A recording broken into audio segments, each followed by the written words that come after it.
Olá, eu sou a Assunção Cristas e este é o meu podcast.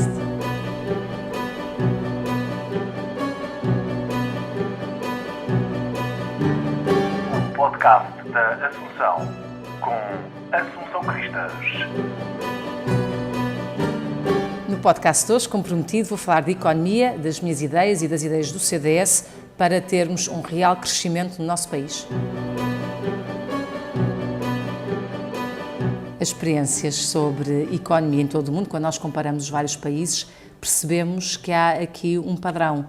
Quando a iniciativa privada é forte, quando há empresas privadas que investem, que criam bons postos de trabalho, que geram equipas, que têm projetos empreendedores, estão fortalecidas, então nós temos uma economia muito florescente.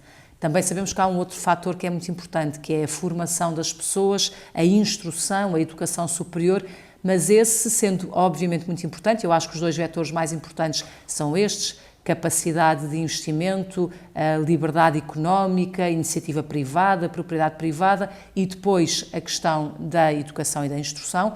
Mas dizia eu que a verdade é que nós tivemos exemplos históricos, ainda temos, de países da área mais comunista e, portanto, com uma economia muito centrada no Estado, onde a educação era de bom nível, pessoas instruídas, com formação superior, mas a verdade é que isso não se traduzia numa riqueza para aquelas populações, para aqueles povos e para aqueles países. Porquê? Porque precisamente havia um nivelamento por baixo.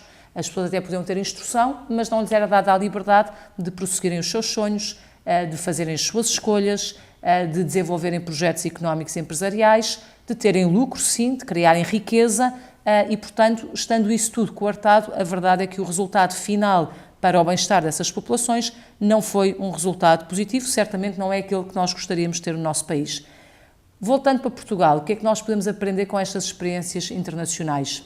Várias coisas. E quando olhamos até para os nossos parceiros europeus, percebemos que aqueles que crescem mais e onde há mais dinamismo económico são aqueles que têm o maior grau de liberdade empresarial, de iniciativa privada, de liberdade de escolha nos vários setores. É isto que acontece nos nórdicos, que com um grande grau de liberdade económica ganham muito, que depois podem de facto ter um Estado social forte.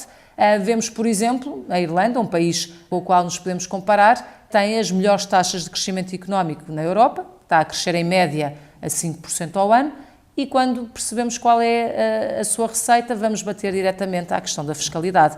A Irlanda, para ter uma ideia, tem um imposto sobre as empresas, IRC, de 12,5%. Em Portugal, este mesmo imposto é de 21%. Portanto, como é que nós podemos ajudar o país a dar o salto e a atingir um patamar de crescimento económico bastante mais sustentável, duradouro, com ambição, com rasgo? Dando condições às empresas e às pessoas para, com total liberdade, poderem prosseguir os seus sonhos. Basicamente, deixá-las trabalhar, porque as pessoas querem e podem trabalhar. Às vezes diz, os portugueses lá fora trabalham muito bem e aqui parece que não trabalham. Qual é a diferença? É o contexto. É termos aqui, muitas vezes, um Estado que, em vez de libertar, é um obstáculo, um Estado que asfixia ao nível da fiscalidade, e hoje em Portugal temos a maior carga fiscal de sempre. Nunca pessoas singulares e empresas descontaram tanto para o Estado, e temos ao nível de muitos obstáculos burocráticos, muitas complicações que fazem às vezes e tornam a vida dos empresários um verdadeiro inferno. De resto, ainda há poucos dias ouvia falarem de vários franceses que tinham vindo investir para Portugal e neste momento estão a desistir, porque exasperam com a nossa burocracia, com os obstáculos que sucessivamente têm de enfrentar.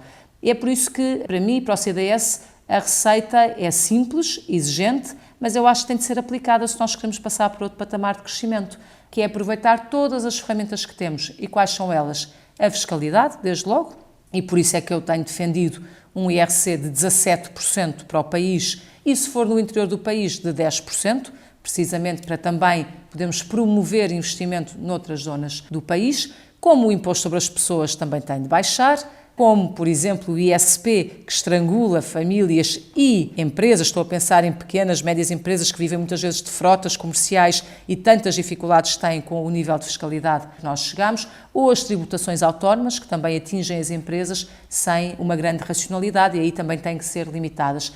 Isto para dizer que a fiscalidade é um ponto importantíssimo, e no qual nós estamos comprometidos, baixando a fiscalidade, conseguimos libertar mais recursos para que possam aparecer investimentos privados e criação de emprego. Obviamente que outras ferramentas são o próprio impulso que o Estado pode dar, por exemplo, com os fundos comunitários. Hoje também tem uma execução muito baixa, comparando com o quadro anterior, estão 10 pontos percentuais abaixo na execução. Quer dizer que nós não estamos a utilizar as ferramentas que temos para estimular esta economia e apoiar o investimento privado, essencialmente.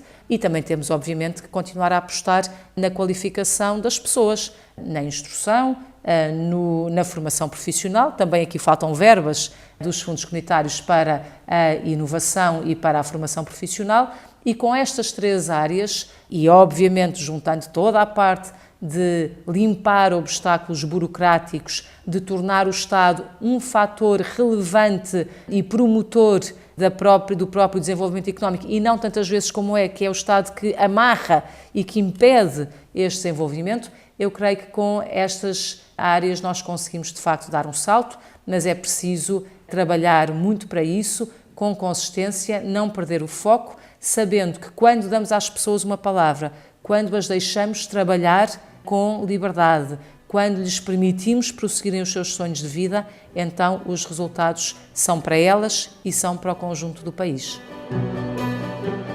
Podcast da Assunção. E olhando para as redes, queria dizer à Ana Maria, com quem me corresponde no Instagram, que foi uma alegria ler que já se juntou ao CDS através da Juventude Popular, ela com mais 4 amigas, e isto aconteceu na Futurália, que aliás termina hoje, uma feira fantástica, muito animada e super interessante para jovens e para pais, sobre formação profissional e também sobre ensino superior, e tive a oportunidade de estar no stand da Juventude Popular, que de facto fez muitos jovens novos militantes. Parabéns à Juventude Popular e muito bem-vindos a todos os que se juntaram a nós agora recentemente. Podcast da Assunção.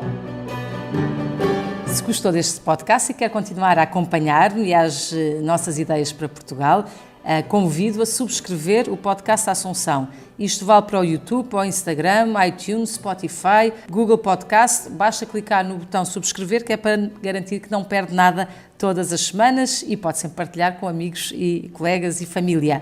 Para a semana, entretanto, e estava há bocadinho a falar da Juventude Popular, vou ter o gosto de ter aqui também um convidado muito especial, que é o Francisco Rodrigues dos Santos, presidente da nossa Juventude Popular.